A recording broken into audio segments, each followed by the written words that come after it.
Oh yeah, I like it like that.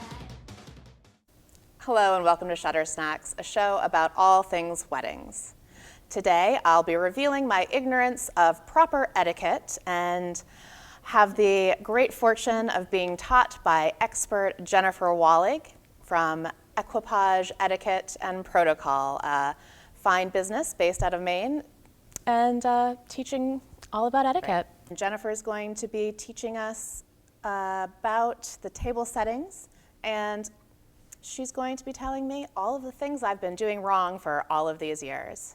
Jennifer, would you like to begin by just discussing what our tablescape looks like and what we know just by looking at the table? Sure. So when I sit down at this table, first I realize that we're going to be having a soup course.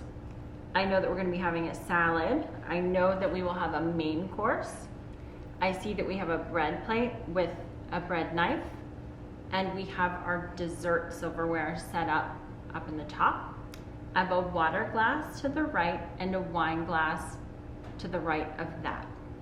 So the first thing we're going to do when we sit down at the table is take our napkin and fold it in half.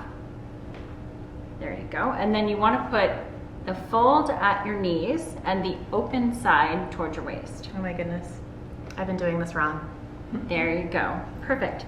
So the napkin has a couple functions. The first one is that it's going to start the meal.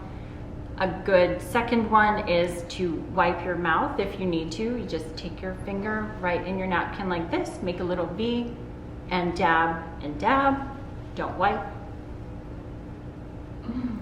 Then back on your lap. Another purpose is if you have to cough or sneeze during a meal, you just take the open side, pull it towards you, cough, and then you can just put it right back. And the last function that the napkin has is when it's time, this is how you would end the meal. So you can take your napkin at the end of your meal and you'll put it right back where you found it, to the left of your place setting. So you don't leave it on your seat and you don't leave it on your plate, you leave it right where you found it. And that tells everyone around you that the meal is finished. That is interesting, Jennifer. So that indicates that you've completely finished your meal. What if you needed to get up and use the restroom? There are two options. You can leave it on your chair, and you can leave it here. I think it would be obvious that you're not finished with the meal if it was in the middle of soup course. A soup course or something like that. So, but you can just put it on your chair. So sometimes your server will come along and refold it and leave it on your chair, or put it back here. You might find it here when you return to the table, but just grab it, refold it if you need to, right back in your lap, and finish enjoying your meal. Wonderful. And you should fold it if you leave it in your seat to stand up. Yes. Ideally. Okay. Yes. Great. All new information to me. So one other thing that we see here is we've got our water right above our knife, and we've got the wine glass to the right of that. So if you had a red wine, it would go water, red wine, white wine. And then if you had a sherry glass, which is another possibility, a little less popular, but that would be there as well. And you could also find a champagne glass. So that's how the glasses line up on that side. And you've got the bread and bread plate and butter knife over there. And that's your B and your D. So your B for your bread and your D for your drinks. And sometimes people will remember that by BMW, bread, meal, water. And so that's a really good rule of thumb when you sit down at a table. The reason that's important is so that you don't ask people, is that your water? Is that the reason? That's just one of the most common confusing parts of etiquette and dining etiquette that I've seen. And I think it's really embarrassing for someone if they don't know which water glass is theirs or which bread plate is theirs. And it can throw off the flow of the whole table if someone gets that wrong. So if you were to take my water, I would have no water. I do like all the waters. I'm a thirsty girl. So we see that we have a basket of rolls here. So I'm going to just take a roll, put it on my plate, and then I will pass that to Alexandra to my right. Everything is going to be passed to your right. So an important thing about passing, if I'm at a table with 4 people or a relatively small table and someone says, oh, can you pass me the rolls? I will pass to the right. However, if I'm at a table of 12 and the person to the left asks if they could have the rolls, I would probably just pass to the left in that instance instead of making 11 people pass the rolls around. You may have the rolls after 11 people have had their rolls. Exactly. Thank you for asking. Now wait. So the next thing that after we've taken our roll, we're going to take a little bit of butter. So we see that we have pats of butter. I'm just going to take 1 pat of butter and I'm going to put it on my plate. Pass that down to Alexandra. What if I really like butter? Then you can take 2. It's allowed? You can take 2, you just can't have the whole dish. What about 3? If you really love butter. Okay, I just wanted to know the rules. I think I'll just take 1 today. So the most important thing about the rolls is not really how much butter you take, but that when you're eating your roll, you're not taking your roll and taking a big giant bite out of it. That you're breaking a small piece off, a bite-sized piece, and then just putting enough butter on that one piece to enjoy. And then your next bite will be the same thing. I don't know if my parents taught me this, but this is my natural inclination, so that works out well. Thank you, Jennifer. You're welcome. One other thing when we're talking about passing that's very important is the salt and pepper. And the salt and pepper, a lot of people say they're married. If Alexandra asked me for the salt, May I have the pepper, please? I would pass her both. I would never pass one. I would pass both together always. And you pass directly into my hands. It doesn't matter. Well, do you pass onto the table? Does it matter at all? I could easily have just done that, and that's completely appropriate and acceptable. If she's standing there or sitting there and waiting for these, Pepper, I'm probably please. not going to put them there instead of in her hands. So now she has them. Yay. Wonderful. My friend taught me that in college, and I believe his grandmother taught him. Now, let's see. I would like to drink some of this wine that I've already got in my hand. Is there a way to do that? Is there a wrong way to do it? I have very hot hands, so I always hold it by the stem because I've learned that my hands will make wine boil in the summertime. So this is a bit of a controversial topic. I'm glad you brought it up all right. because some etiquette experts will say that if you are sitting at a table, we're not at a wine tasting. We're Right, at it's a wedding. totally different story. So we're not necessarily criticizing or going for the best wine experience that we can. It's a little bit safer to grab this glass by the bowl. So let's just say we had a water goblet. We'll just start there. We would definitely grab it by the bowl. And the best and safest way to drink is using an L shape. So you want to bring it towards yourself and then up to your mouth. This is great. I am so well-mannered. None of you knew. If you are a wine connoisseur and the thought of warming that wine, It's driving me you crazy. just can't tolerate it's it. driving me nuts. Then you go ahead and grab it by the stem. And you can do the same thing. Bring it towards yourself and up to your mouth. No slurping. Most important is that L shape, though. You don't want to go from the table right up to your mouth. If you bring it in and then up, that's the safest way to not have a spill. Oh, fantastic. And then same thing when you're going to put it down.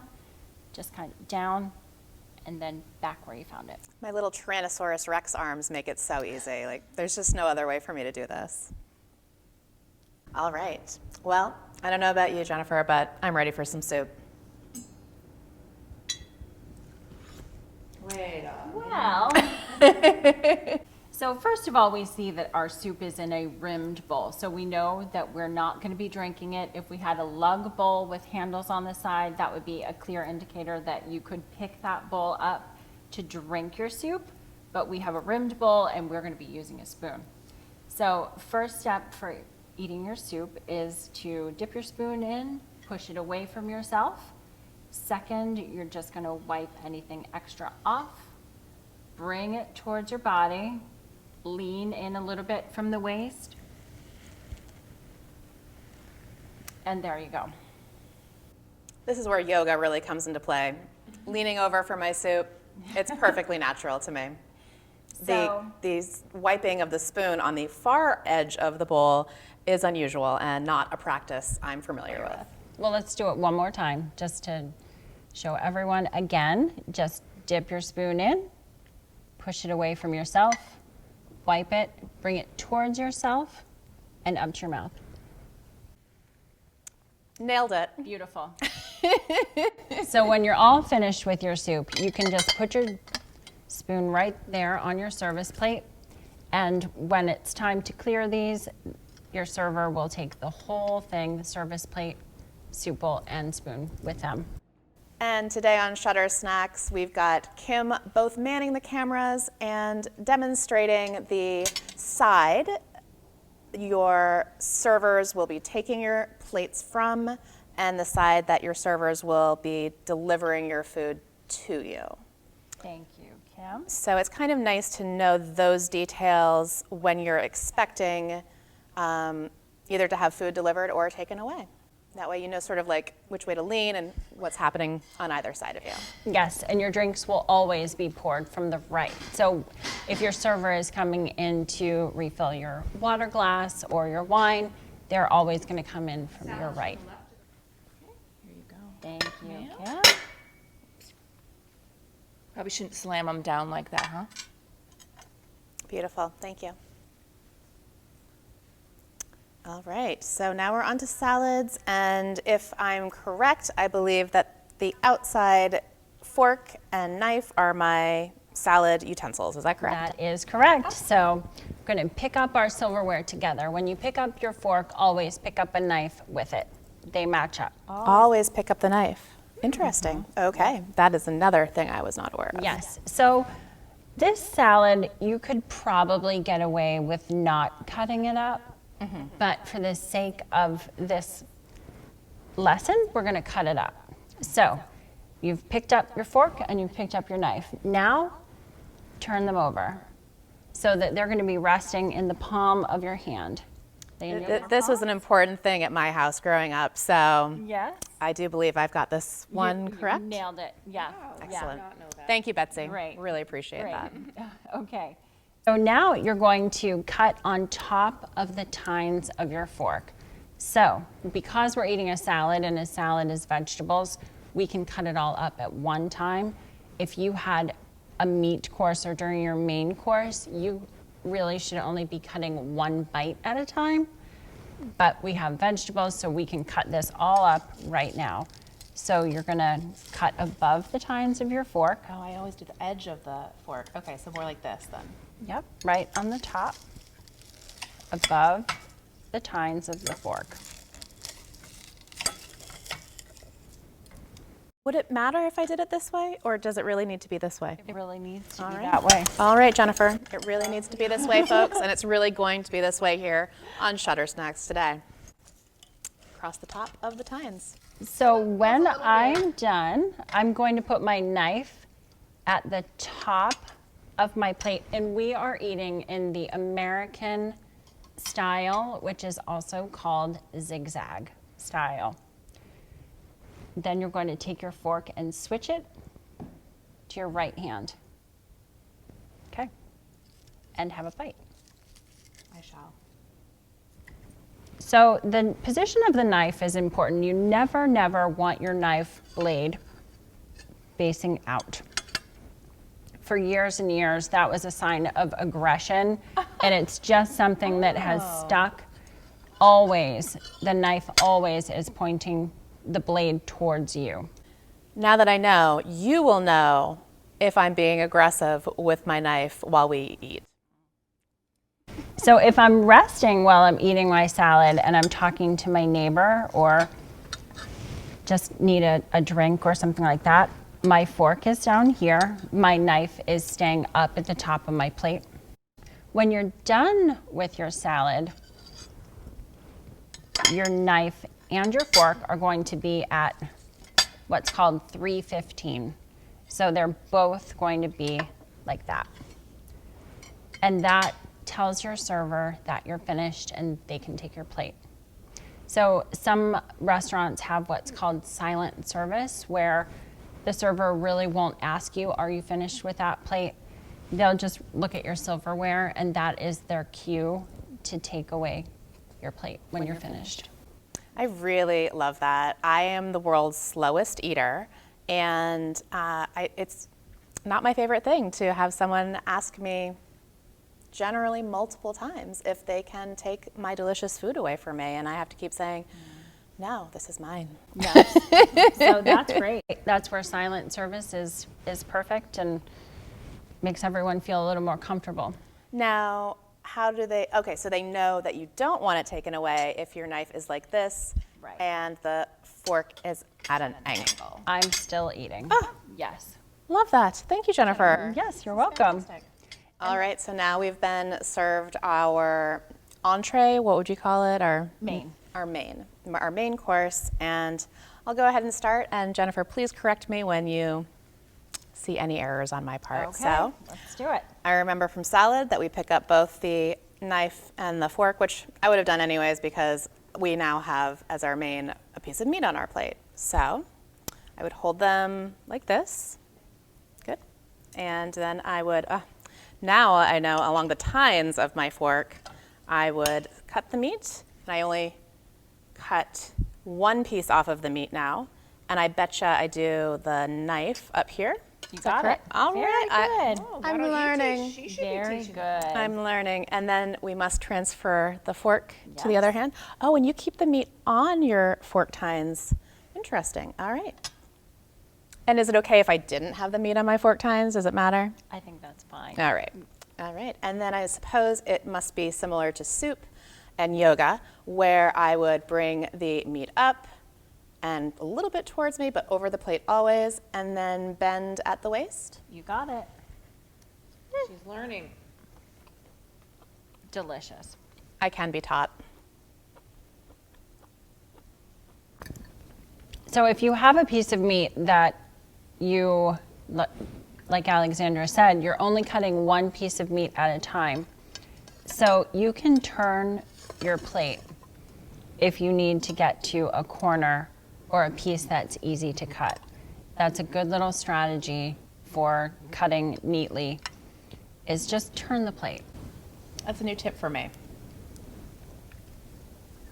So better than moving the meat around on your plate, you want to move the plate. No, yeah, that is just a little bit more dainty and a little more sophisticated. Excellent. I'll have to start using that methodology.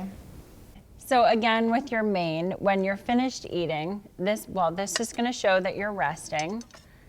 If your knife is up here and your fork is here, and when you're finished, to signal to your server that you are done, you're going to move the knife and the fork to 315 again. Like I said, this is the American style of eating. There's another style called continental, which is what everyone else uses. It's like the 24-hour time clock and the metric system. Yes. Come on, America. Yep. Get on board. I'm willing to be the person to take the hit. We have a more complicated approach to dining, and it's a 4-step method as opposed to the continental method, which is only 2. But since we're domestic and we're talking about weddings in the United States, we're going to use the American style today.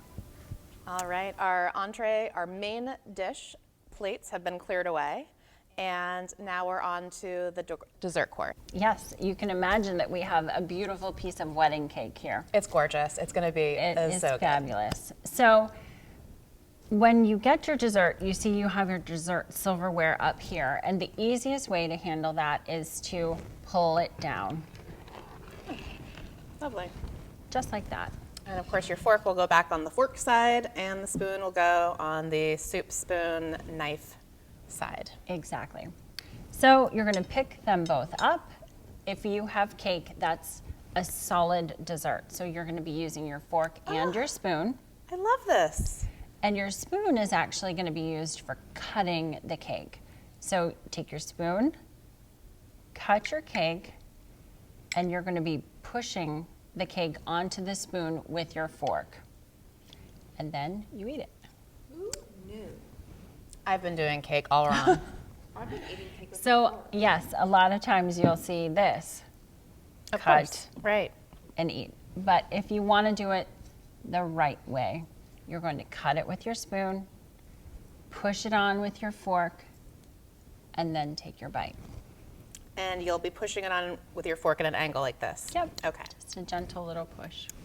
And then eat with a spoon. Yep. I love it. I'm definitely going to start using this. And again, as usual, when you're done, you just close out your silverware and your server will know that you're finished. All right, so Jennifer, you've done such a great job. I've learned, obviously, so much from you today. I'm just wondering if there's anything that we've missed, anything we haven't discussed that I really ought to know about. So I think that one of the biggest misconceptions about etiquette, and one of the rules that is not really a rule, is that you can't put your elbows on the table. And when I was learning etiquette and going through all my training, this one really surprised me. So I think it's important to note that if there's not food on the table, like right now, Alexandra and I are still in the middle of our meal, but there's no actual food here.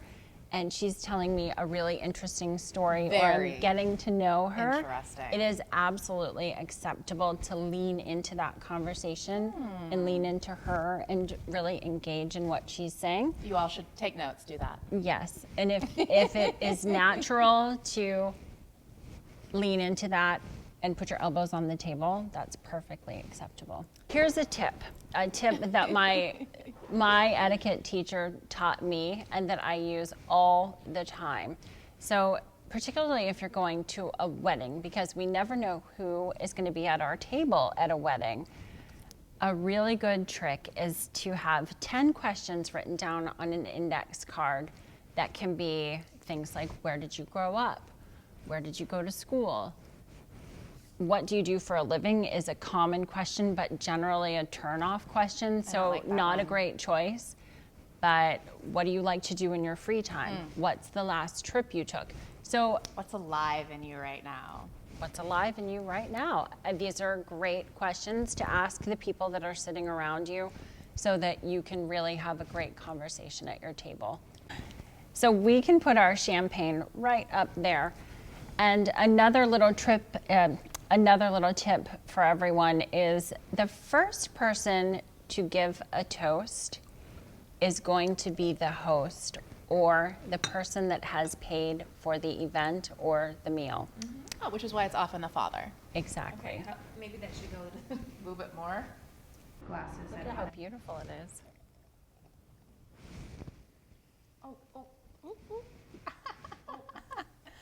And Kim is now, you do know she's a professional photographer and not a professional server. I think you're doing But I am fine becoming work. one. I Fine am work. learning so much.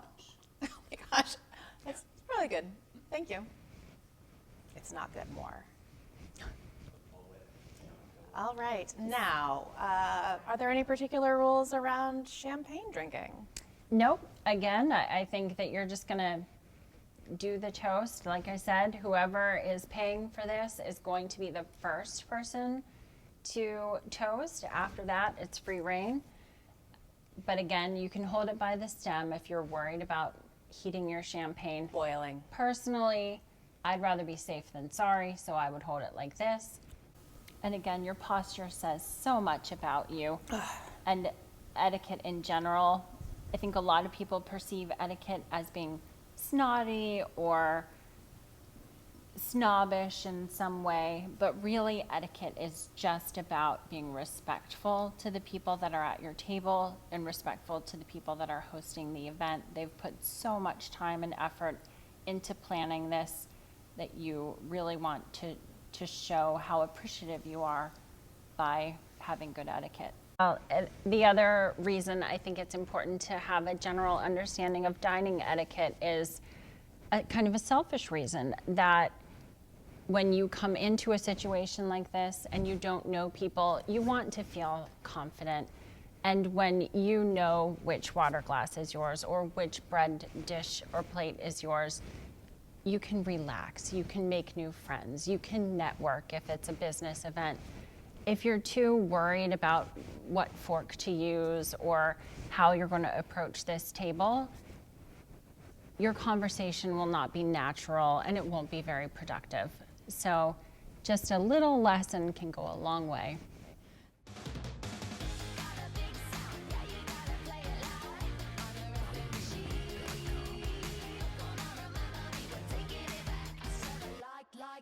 Like it